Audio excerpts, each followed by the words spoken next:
Welcome to another episode of Growth Marketers Podcast. I'm Solomon Timothy. And I am Taylor Rowe. Today's topic is copywriting. We're going to walk through a couple of tips and examples and things of what you can do when you're writing copy, primarily for your website. When it comes to marketing or digital marketing, copy is always such a huge piece of any sort of campaign. When it comes to things like, SEO or content marketing, people always say, content is king, right? But is writing content for the sake of writing content really the most effective use of your time and resources? And how do you measure the overall impact of the content you're creating? So today, Solomon has some tips and some strategies that we're going to walk through in terms of how do you go about writing good content and content that's going to engage and entice your user to actually convert and understand what you have to offer, and of course, trust you. So let's jump right into it.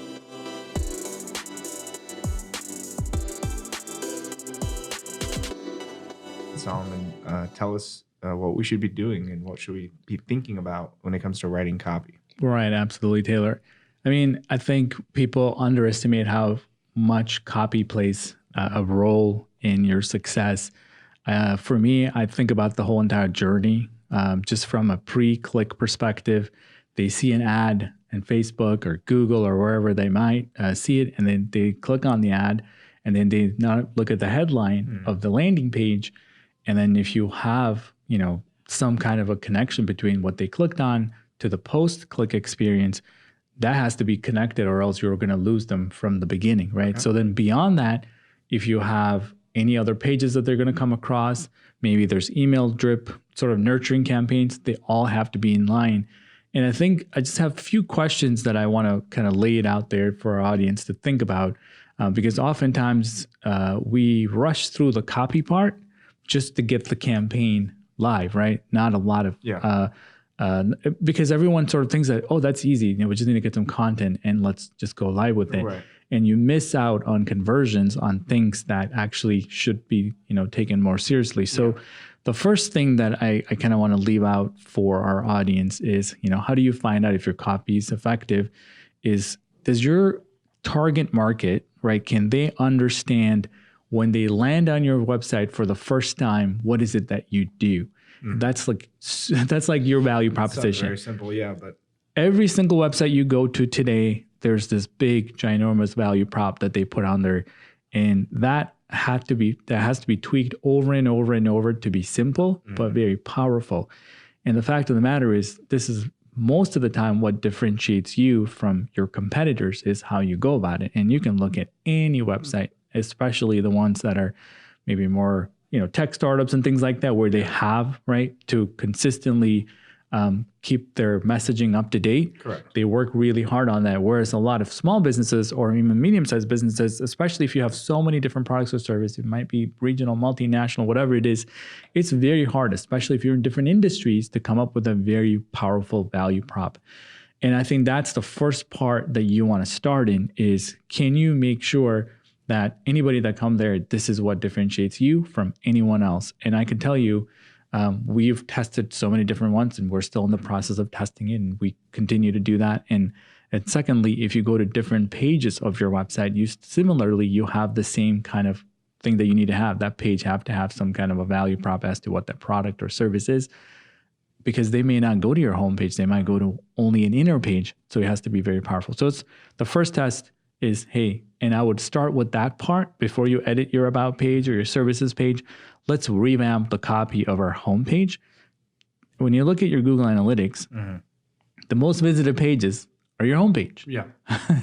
So that would be the first place to really start updating it. And then from there on, you can now go into other areas of the website and see if that works. So that would be my first and my foremost, is to revise that. And obviously, if you can start testing it, you can see that. And obviously ask your customers, does this give you a good picture of what it is that we do? Yeah.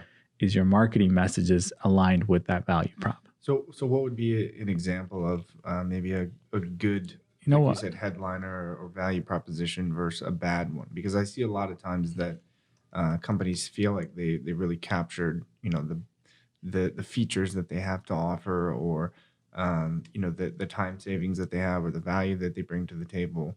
But like you said, as a first-time user to the website or as a potential customer, I might still be pretty confused on exactly what it is that they're doing. So how do you find that balance of, speaking to your audience, but, capturing everything that your business has to offer? Right. So I'm reminded of, for instance, the homepage copy to be similar to, let's say you were spending $500,000 on an ad, right? What is the headline on a print ad? Hypothetically, you only have one shot. You can't really print it after you've placed the order. So Staples had like a line that would say, make more happen, like just hypothetically. And that would be the thing that they're trying to do. They're not trying to sell supplies. They're not trying to sell print solutions. They're not trying to sell computers. They're trying to do something that would help them, right, understand. A lot of the tech startups that I'm talking about, I mean, you could look at any company, even hypothetically, like Upwork, right? They're in a new space. They're trying to connect freelancers and stuff like that. They would have a very powerful one that they would use for their market that they're trying to target. So there's this hire freelancers, make things happen. That would be their thing. And I'm sure I've seen multiple versions of that. So the alternative to that would be, like you said earlier, you feel like you're capturing it and you could explain everything they do. Like you could say, okay, this is your one-stop shop for, a platform to hire and fire freelancers to get work done or whatever. Or like you said, simplify that and just say hire freelancers. Correct. Get more done. Or LinkedIn, welcome to your professional community. Okay. Right. And Facebook, connect with friends and world around you on Facebook. Everybody's got to have a really powerful one that should summarize what you do. How do you translate this to maybe a smaller business or a local business or you're a CPA or an accountant or a financial advisor or something along those lines? Because it's easy for you to say, okay, Facebook, right? It was a first of its kind. It's a platform technology that you can't say, it's an automated, virtual newspaper that's a, connection of all your friends, right? So they came up, they hired, like you said, probably hundreds of millions of dollars in marketing to come up with this messaging. But if you are a small business, how do you come up with this, enticing one word sort of, or, one sentence, hero image, if you will, that engages your audience right away? It has to be done, I would hire a copywriter. It has to be done with a lot of thoughtfulness. You cannot just sort of wing it, because this is how you're going to differentiate yourself from all of your competitors. So there's a website called User Testing where you hire sort of people to test pages of your website. There's this great customer experience start with human insight. Okay. They're not selling the testing, but they're talking about why they need to get the insights of their users. So that's and then obviously, I know there's a subhead that goes along with it, kind of connect the dots on what you do versus your competitors and how you differentiate. But that would be the first thing, especially if you're having landing pages made and you're doing all this campaign, you got to make sure that it's very, very powerful. Yeah.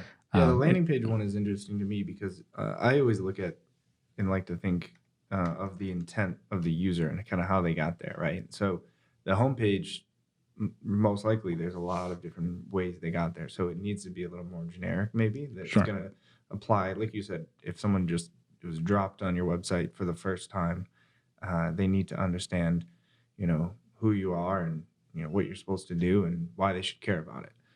Whereas, like you said, maybe a landing page where you're sending social media traffic or a specific campaign or paid or whatever, you may need to rework that. But the same sort of theory needs to apply where you say, okay, why should I care about this page that I'm on, and what is the benefit to me, or why I might just leave.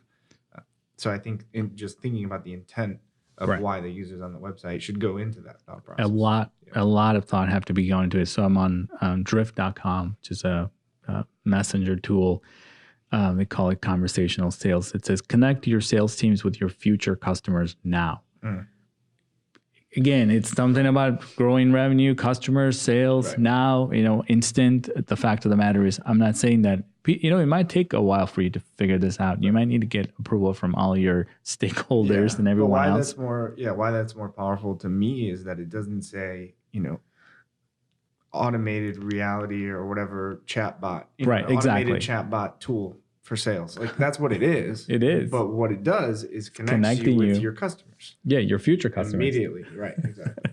So, like I said, this means a whole lot to me when I look at anyone I want to do business with to see, hey, do they know what they're trying to do?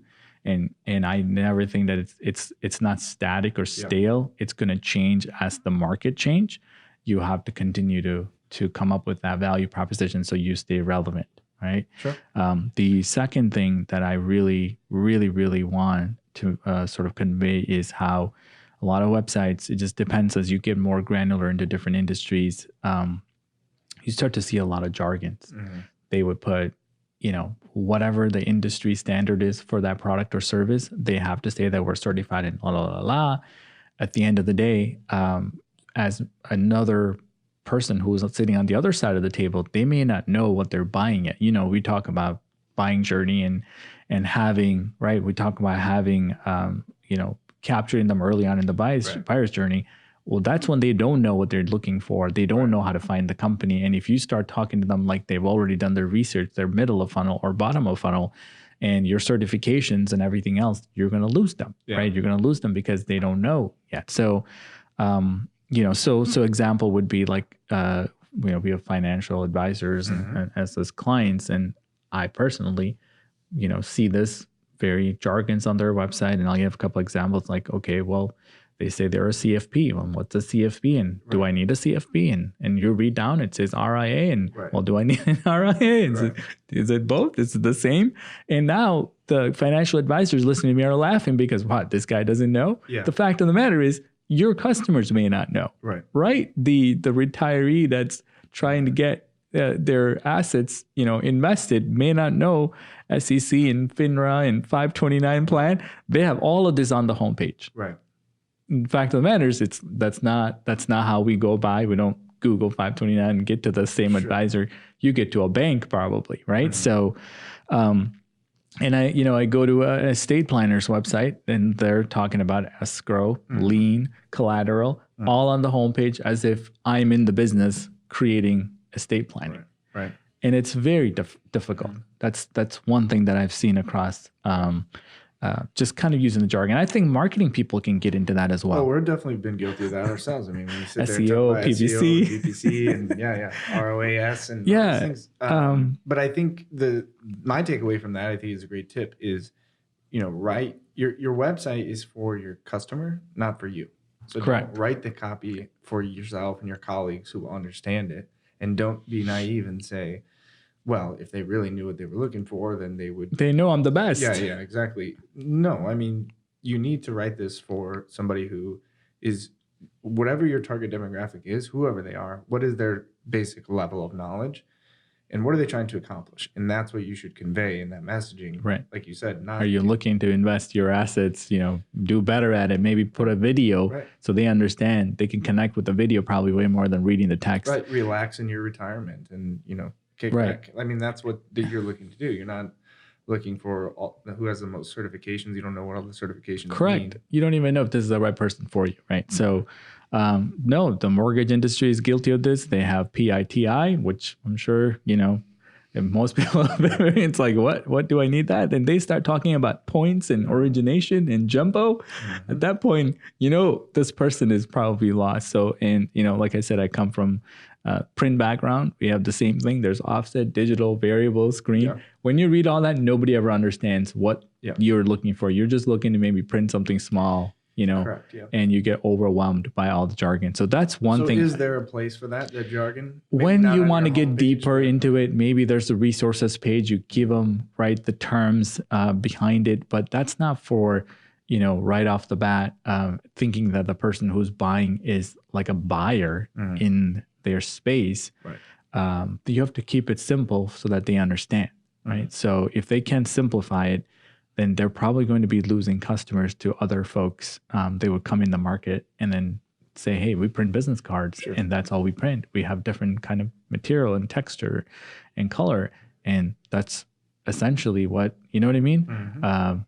Big companies have done. I would use Moo or Vista Print or anybody came and simplified it and Right. And they made it e-commerce and Right. with a nice value proposition, right? So I would, I would take a look at that and say, hey, who are we speaking to? That would be the first one. Speaking your audience's kind of lingo is my next one. Instead of saying that, hey, I'm on this side of the table, I'm the financial advisor, you should say, hey, are you retiring soon? And maybe divide up your audience and say retiring, now, or you know what I mean? Already retired. Exactly. Yeah. And then segment your audience and then start speaking to them in their language and their pain points. I would love to segment audiences so they go into the right section and their right buckets.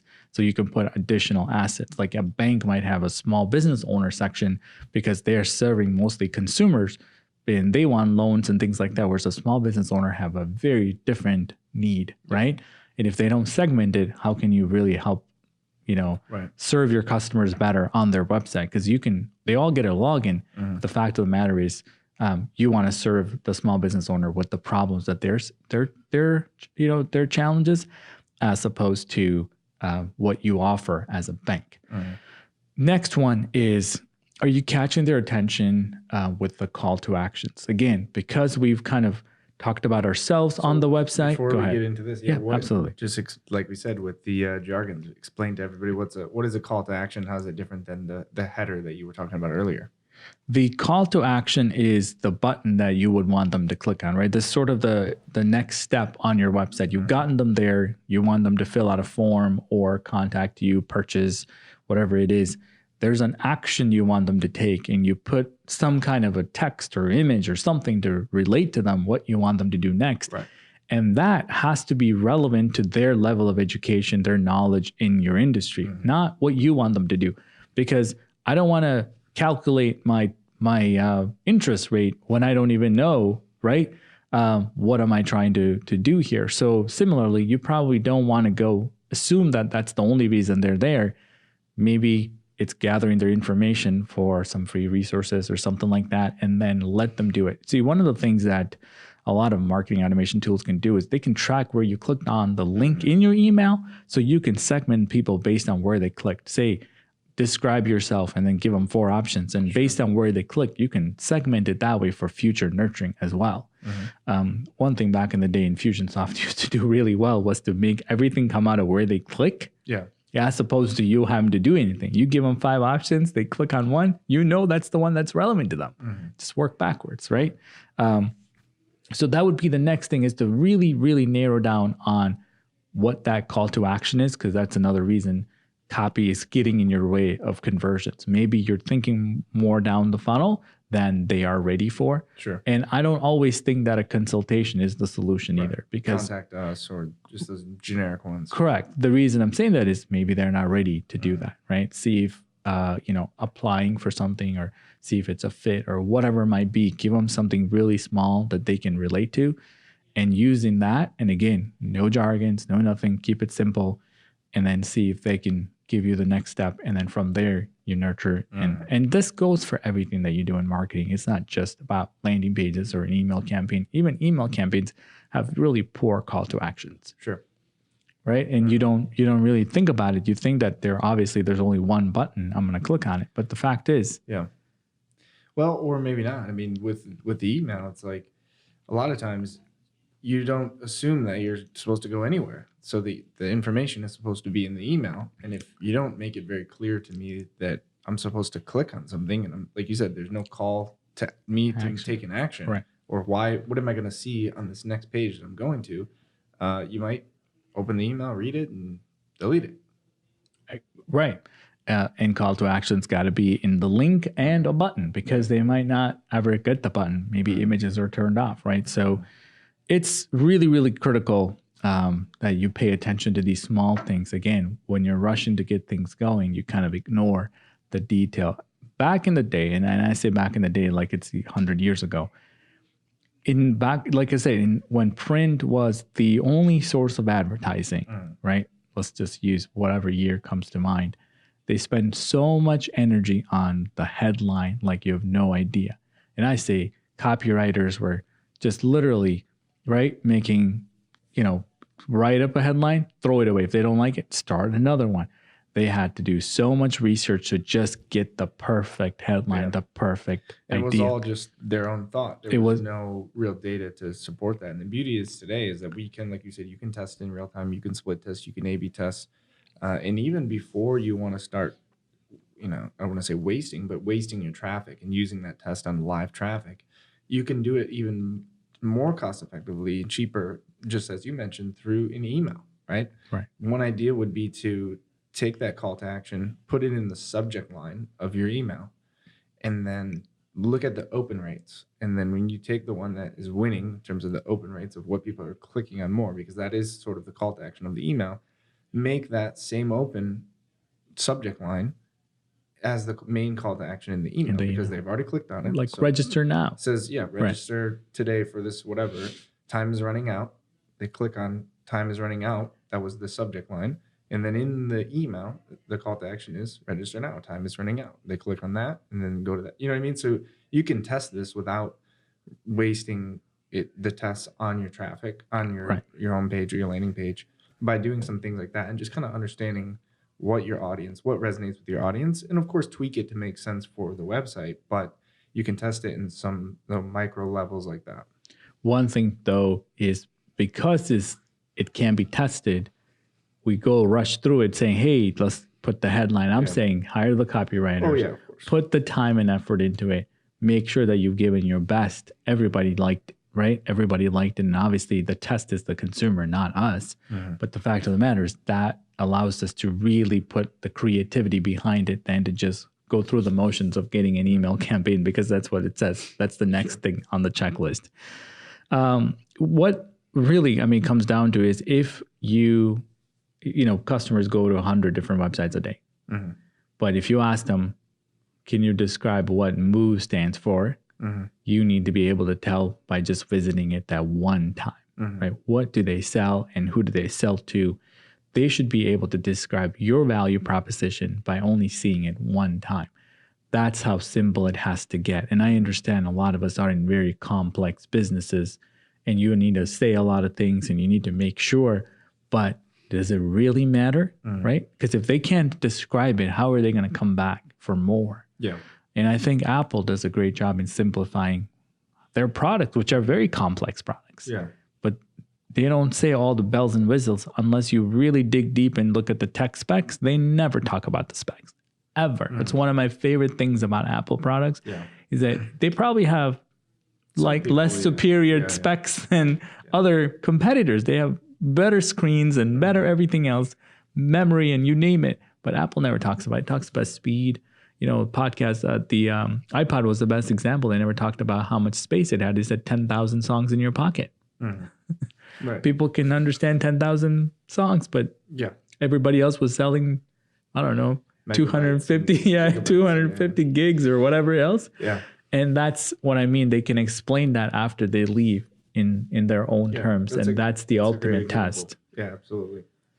And if they can't do that, then I would say go back to the drawing board and keep refining the copy, right? I'd love to have somebody who used to write headlines on our podcast one day and just tell us how hard it was, back in the day and working for, the big agencies. And because at the end of the day, their sales told them if their ad was good enough. It was not how much money you spend or, I love the example of Just Do It. That was a company that came out of in Seattle, Washington. They're the ad agency that came up with that headline for Nike. That's what I'm talking about. That's a home run. Yeah. And like you said, the advantage that we have today is that you can do this all in real time. And I think what gets lost in that, because you can do it in real time, is you lose the thought process that went into the traditional marketing aspect of it, that you have to win these people over. You have to clearly explain it is the value or what this brand is about, the product does, what the service does, what are the benefits, not the features, like you said. And I think that gets lost along the way, because there's so much that goes into getting the right targeting demographics and sending the right traffic and pulling the right levers on, do this test and this test and this test, that, the actual imagery and the words, what it says is sometimes sort of on the back burner. And like you said, you can do everything right, and then you get them to the website and they don't really understand what's going on, or maybe they think they do, or you think they do, but I guarantee that a lot of companies that we see, as soon as you get on the phone and say, well, what is it that you do? And they explain it in one sentence, like a light goes off in your head where it's so much more clear. It's like, well, why doesn't that say that on the website? And I think all the time that a lot of times, maybe even do that, start with the salespeople, right? Because they're the ones that have to explain it a lot, rather than, a marketing intern or somebody who wrote the copy for the website. Correct. Or the website design company. Or it's outdated copy as well, right? Yeah. They haven't refreshed the copy, which is a really big part. And I know it's a very personal thing. You talk about copy, everybody gets all like, hey, this is my copy. Don't touch it. Don't change it. But that's not, again, you made a point very clear that this website is not for you. Yeah. This is for the people that are coming to your website, and it's really for them. So how do you balance the, especially when you talk about a website, the homepage of a website, how do you balance that being captivating and innovative and very straight to the point with other strategies and maybe team members you may have internally that are focused on things like SEO or PPC and where we're pulling the data from for certain areas of the quality score or whatever that may be?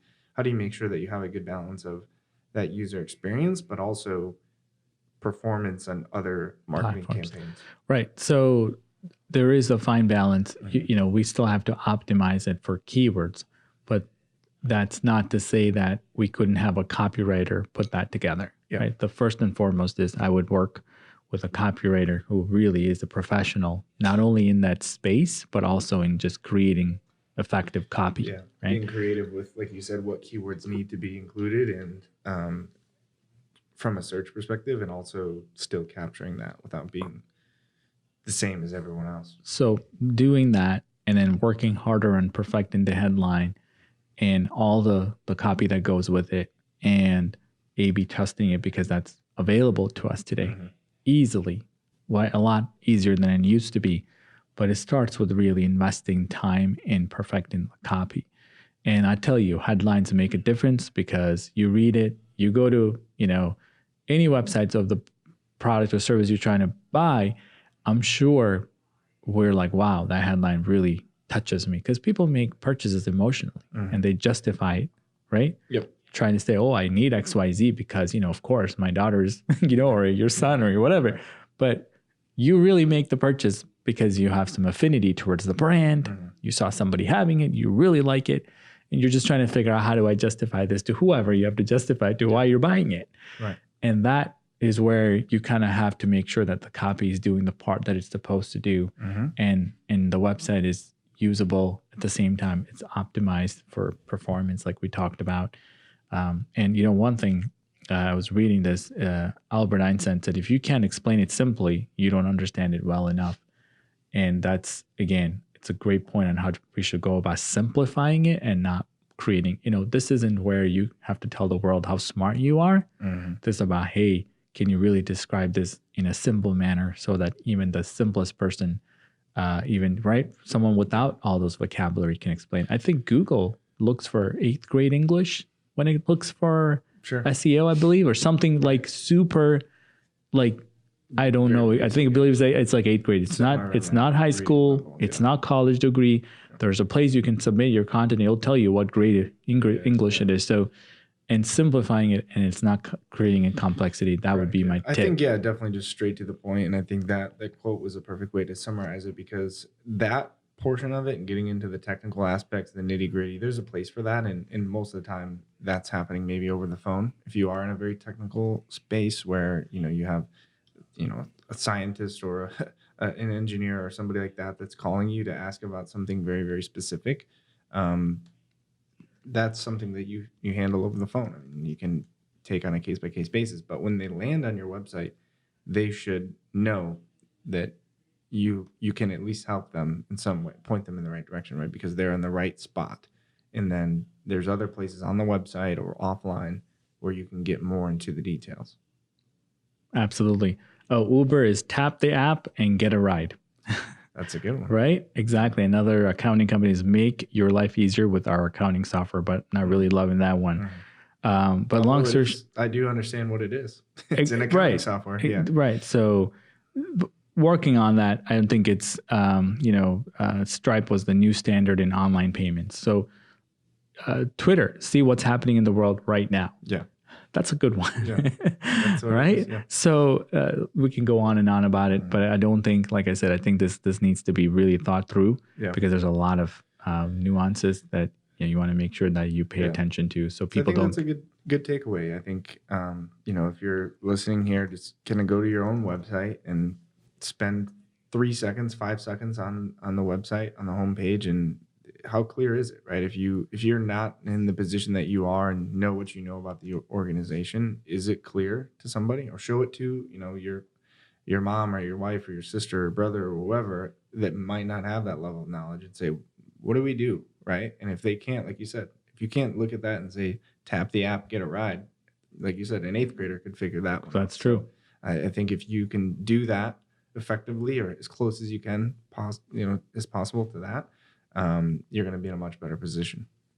That's it. That's all we have for you today, folks. As always, send in your questions. Our email is growthmarketers@oneims.com. Love to answer those questions. And we will see you on the next episode.